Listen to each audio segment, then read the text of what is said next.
Welcome to McPlum, simple solutions served daily. In this video, I will explain how to make yummy fish fry. First, select your fish carefully. Fresh cod or tilapia works wonderfully. Next, ensure your fish is completely dry by patting it with paper towels. This crucial step prevents a soggy coating. Finally, prepare all your ingredients in advance. Having everything ready makes the cooking process smooth and enjoyable. Now let's get that perfect coating. Combine all-purpose flour with salt, black pepper, and a pinch of cayenne for a little kick.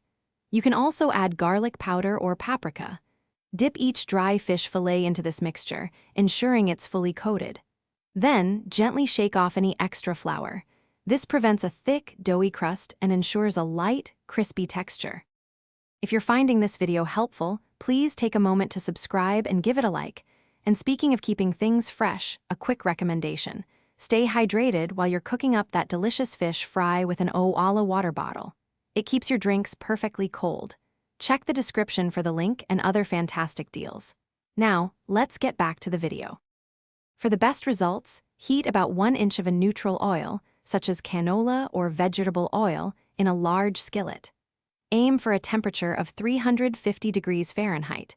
Carefully place your breaded fish into the hot oil, making sure not to overcrowd the pan. Fry each side for about 3 to 4 minutes, until it's beautifully golden brown and flaky. Once your fish is perfectly fried, transfer it to a wire rack placed over paper towels. This allows any excess oil to drain off, keeping your fish wonderfully crispy. Serve it hot with fresh lemon wedges. A squeeze of lemon truly brightens the flavor. It pairs beautifully with homemade tartar sauce, a fresh coleslaw, or some golden French fries. Thanks for watching. Stay juicy and subscribe.